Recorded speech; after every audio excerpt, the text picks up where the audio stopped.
العالم كان فيه وظائف عمل ثابتة ومعروفة وما بتتغيرش لغاية ما ظهرت طفرة من الطفرات أدت لظهور أنواع وظائف جديدة، والطفرة دي كانت التكنولوجيا. بسبب التكنولوجيا والإنترنت والانفتاح عن العالم، السوشيال ميديا أبسط مثال اللي كلنا بقينا نستخدمها، أصبح فيه وظائف جديدة دخلت عالمنا، وبالمناسبة هي مهمة، لأن مثلا وجود ناس كتير على المنصات دي بتتيح لشركات كتير زي شركات الدعاية والإعلان إنها تعلن عن المنتج بتاعها داخل المنصات دي. وعلشان تروج للمنتجات دي لازم يكون حد متواجد بصفة مستمرة على السوشيال ميديا، يروج للمنتج بقى، يرد على الناس، أو يكتب حتى مقالات عن المنتج وغيره وغيره. ظهر اليوتيوب مثلا اللي الملايين من الناس بيحطوا عليه فيديوهاتهم، سواء فيديوهات ثقافية، تاريخية، تعليمية، دعائية. ولكن للأسف لغاية دلوقتي ممكن العالم ما يكونش معترف بوجود وظائف زي دي، أو بمعنى أصح هو مش شايفها شغلانة أصلا. هو ممكن يكون شايفها إضافة أو حاجة للترفيه، إنما وظيفة لا يا عم، مش مقتنع. ده غير إساءة استخدام المنصات دي في فيديوهات أو مقالات أو غيره مش هتفيد أي حد في حاجة، وده مخلي الوظيفة دي ما تكونش مقنعة لدى ناس كتير جدا، خصوصا بعد 2020 والكورونا وظهور التيك توك والريلز. أصبح معظم الناس تقريبا بتعمل فيديوهات قصيرة بشكل شبه يومي تحت مسمى إن ده محتوى، وأنا خلاص كده بقيت سوشيال ميديا كونتنت كريتور. فالناس شايفة ان الشخص اللي بيعمل كده زيه زي اي واحد مسمي نفسه بلوجر وبيطلع يبيع لهوا الناس في ازايز وبيكسب من وراه. فاهلا بكم في حلقه جديده من سلسله ابن الشركه، وبنتكلم فيها النهارده عن السوشيال ميديا كونتنت كريتور، واللي هصلح بيه باذن الله منظوركم تجاه الوظيفه دي، وانها مش شرط تكون بالشكل اللي انتوا بتشوفوه بشكل يومي على التيك توك والريلز. هعرفكم يعني ايه محتوى، وامتى يكون الشخص ده فعلا بيعمل محتوى، وان مش اي فيديوهات تعمل محتوى. وهعرفكم ان في كمان انواع للمحتوى، يعني مش شرط المحتوى يكون بيتقدم على شكل فيديو. فانا ندى حسن لو اول مره تشوفني، ولو شفتني قبل كده وعجبك المحتوى ما تنساش تعمل لايك وسبسكرايب وفعل زر الجرس عشان يجيلك كل جديد. يلا بينا، خلينا نبدا واحده واحده في انواع المحتوى، وخلينا نبدا بالمحتوى الكتابي. سيبنا من تاريخ الفيسبوك دلوقتي وخلينا في الوقت الحالي. طبيعي ان الفيسبوك يكون عليه ملايين من البشر، وزي ما ذكرنا في حلقه الماركتينج لو حابب تتفرج عليها، ان اي مكان بيلم حواليه ناس كتير طبيعي ان انا استغل المكان ده في الترويج عن منتجات معينه، او اني اعلن عن خدمات معينه. فبيظهر لك مثلا اعلانات عن خدمات طبيه، شركات عقاريه، منتجات عنايه شخصيه، وهكذا.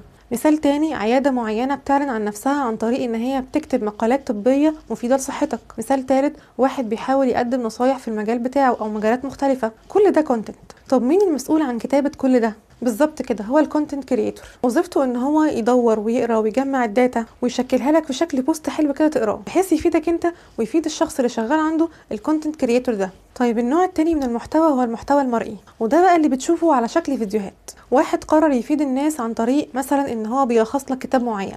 هو واحد قارئ جيد وانت مالكش قوي في القراءه ولكن بتحب المعلومات العامه. هنا بقى في عرض وطلب، انا ممكن افيدك بالكتب اللي بقراها عن طريق ان انا اعملها لك بشكل محتوى، زي حلقات يحيى عبد اللطيف، تاريخستان، المخبر الاقتصادي. كل دول قراء في كتب منوعه ومواضيع مختلفه ومهمه، سواء تاريخيه، مجتمعيه، طبيه، اقتصاديه. دول بيجمعوا الداتا وبيقروا الكتاب، مش بيصمموه لك كده، لا، هو بيقدمه لك على شكل حلقات مشوقه بحيث تاخد المعلومه في شكل كبسوله كده طعمها حلو. تالت محتوى بقى هو المحتوى المسموع، والمشهور دلوقتي بالبودكاستس، واحد او اكتر بيتكلم في موضوع يهمك. النوع ده من المحتوى او الفيديوهات ما بيبقاش زي الفيديوهات العاديه، يعني ما بيبقاش في حركه كتير قد ما هو صوت بس، يعني اتنين قاعدين قصاد بعض بيتكلموا، انت بتسمعهم زي ما بتكون بتسمع الراديو بالظبط. المحتوى ده بيكون عباره عن نصايح في مواضيع معينه، وثائقيات مثلا، قصص حقيقيه، تجارب شخصيه، وهكذا. انت المفروض تكون استشفيت يعني ايه محتوى، بس انا برضه هقولك يعني ايه محتوى، وليه في ناس فاهمه فكره صناعه المحتوى غلط، وده اللي مخلي صدى الوظيفه مسمع عند الناس بشكل سيء. وهقول لك ازاي تبقى صانع محتوى واللي حابب الفكره. المحتوى ببساطه هو اي حاجه ممكن تضيف للي قدامي قيمه معرفيه، معلومه، نصيحه، احصائيات، اخبار. هو ده المحتوى، حاجه مفيده انا بكلمك فيها بتضيف لك انت معلومات قيمه، بتضيف لك شيء ايجابي في حياتك. فبالتالي لو انت حابب تكون صانع محتوى، بتختار موضوع ما او مشكله معينه بتتكلم فيها عن طريق الثلاث طرق اللي قلت لك عليهم فوق: كتابي او مرئي او سمعي. طيب انت بعد ما اخترت الموضوع هتبدا تتكلم عنه ازاي؟ اول حاجه لازم تتعلمها هي مهاره البحث. لازم تتعلم ازاي تجمع داتا عن الموضوع اللي انت عايز تتكلم فيه. لو حابب تتكلم مثلا عن حضاره معينه، هتتكلم عنها ازاي وانت مش قارئ كويس فيها؟ ولو قريت، هل انت متاكد من المصدر اللي انت قريت منه؟ لذلك مهارة البحث وتجميع الداتا من المهارات المهمة اللي لازم تكون عند أي صانع محتوى. أنا لازم أعرف أدور فين وإيه هي المصادر الموثوقة، أقرأ لمين وما أقراش لمين، إيه هو الريفرنس بتاعي، وبعد كده لازم أجمع الداتا دي بشكل أقدر أخاطب بيه اللي قدامي. ولازم برضو أعرف أنا هخاطب مين، هخاطب أطفال، شباب، علماء، كبار سن، وهكذا. طريقة صياغة الكلام مهمة جدا، انت لازم تحط نفسك مكان جمهورك. لو أطفال مثلا هيفهموا اللغة اللي انت بتتكلم بيها، طيب الكلام اللي انت اخترته ده ملعبك ولا سهل يفهموه؟ لو كتابي فلازم اللي بيقرا ما يملش منك، تخليه يقراه لحد النهايه. لو بصريه فلازم تشده عن طريق انك انت لازم تحط له حاجات بصريه تشده طول الفيديو، ما يشوفش صوره ما بتتحركش قدامه طول الوقت، لازم يكون في حركه وايموشنز جوه الفيديو.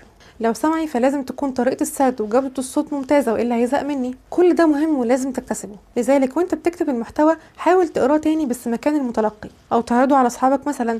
راي الجمهور دايما مهم، ومن الحاجات اللي بتضايقني ان لما مثلا تكون الحاجه معروضه للجمهور والجمهور يبدا ينتقد الفكره او ينتقد المحتوى، نبدا نتهم الجمهور ان هو اللي ما بيفهمش، واحنا شغلنا عالي ومش اي حد يقدره. اكيد صدفتك حاجات شبيهه بده، خصوصا لو مسلسل او فيلم بيتم انتقاده. انت عارض العمل هنا للجمهور، الجمهور هنا هو العميل، ما ينفعش تحت اي ظرف تتهم العميل بان هو غبي او مش فاهم القيمه اللي انت بتقدمها. مش جايز انت اللي معرفتش توصل الفكره صح. اي نعم في انتقادات غلسه جدا، خصوصا لو انتقادات شخصيه، لو شخصيه ماشي ما نلتفتش ليها، لكن لو ليها علاقه بشكل مباشر باللي بتقدمه حاول تركن كبريائك على جنب وتبدا تحاول تاخدها في عين الاعتبار، لان الجمهور هنا هو العميل اللي انت بتقدم له المحتوى بتاعك، ورايه مهم، لان لو ما عجبوش حاجه ليك مش هشوف لك حاجه تاني بعد كده. لو محتوى مرئي لازم تهتم مثلا بالاضاءه، لازم تهتم بحاجه اسمها كلر باليت وممكن اعمل لك عنها ريفيو صغير، لازم يكون عندك فكره بسيطه عن المونتاج. طيب بعد ما عرفنا ايه هو المحتوى وازاي تبقى صانع محتوى، ليه الوظيفه دي لغايه النهارده مش بتلاقي صدى كويس عند الجمهور؟ من بعد 2020 والحياه اتغيرت جدا نتيجه فتره الحظر اللي احنا عشناها. ظهر ابلكيشن جديد اسمه تيك توك، واللي غير كتير مفهوم الفيديوهات. قدر بشويه خوارزميات يقدر يخليك تعمل فيديوهات بشكل مميز، تحط نفسك كانك بتمثل مثلا مشهد معين. ده كان مشهور قوي وقت الكورونا، والابلكيشن ده بيخليك تربح منه فلوس. وفي طبعا ناس فيديوهاتها ضربت مشاهدات عاليه، واحنا في زمن مشاهدات عاليه يعني اعلانات يعني فلوس. ومن قبل التيك توك كان في انستجرام، فبدات ناس تتربح مبالغ ضخمه جدا جدا من الفيديوهات دي، واللي هي احيانا بتبقى زيرو محتوى حرفيا. انا عرفت لك المحتوى فوق. هل انت شايف ان اي حد بيطلع يحكي عن حياته اليوميه او لبس فين او صيف فين، هل ده محتوى بالنسبه لك؟ حتى لو هو هيطلع يعمل محتوى ترفيهي، فالمحتوى الترفيهي مش بالشكل اللي بيتقدم ده. مفيش ترفيه في ان واحد يطلع يعرض لي حياته الشخصيه بالتفصيل.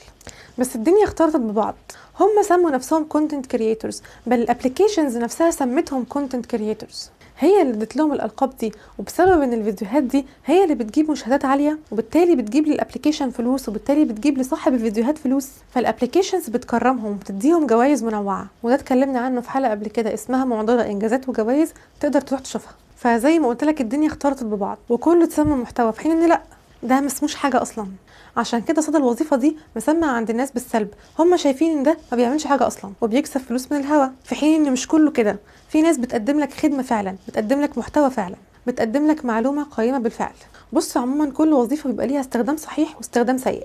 اي وظيفه فيها الحلو وفيها الوحش. انت لازم تحط في بالك ان اي تطور لازم يبقى ليه تبعات، ولازم احنا نتقبل التبعات دي. التكنولوجيا زي ما انت شفت خلت وظائف جديده تظهر على الساحه، وعلى فكره الوظائف دي احيانا بيبقى لها كليات، انت ممكن تعمل شيفت كارير ليها طبعا، لكن كليه اعلام وكليه تجاره بتخرج السوشيال ميديا كونتنت كرييتورز عموما. لذلك الوظيفه دي مش شغلانه اللي ملوش شغلانه ولا حاجه، هي بس ليها استخدامات سيئه زي اي حاجه في الدنيا. وهي بالمناسبه وظيفه لذيذه وبتضيف لك مهارات كتيره زي الريسيرش وتجميع الداتا، فهي بقت وظيفه صاحبها بيقدم لك خدمه زيها زي اي وظيفه. دي كانت حلقه كده بعرفك فيها ان احيانا بتكون في وظائف وقعها على ودننا غريب شويه، الا ان هي تظل وظائف برضو. اتمنى اكون وصلت لك يعني ايه محتوى وازاي تبقى صانع محتوى. اتمنى اكون قدرت اوصل لك ان مش اي حاجه نطلق عليها لفظ محتوى، ومش عاوزاك تنبهر بالمسميات، انا عاوزاك تنبهر بالمحتوى نفسه، هل هو قيم ولا لا. شوف هو بيقدم ايه الاول، بيقدم محتوى فعلا ولا زيرو محتوى. فلو عجبتك الحلقه ما تنساش تشيرها مع صحابك يمكن يستفادوا، وما تنساش اللايك والسبسكرايب وتفعل زر الجرس عشان يجيلك كل جديد. واكتبوا لي في الكومنتات حابين نتكلم عن ايه تاني الفتره الجايه، واشوفك باذن الله في حلقه جديده. والسلام عليكم.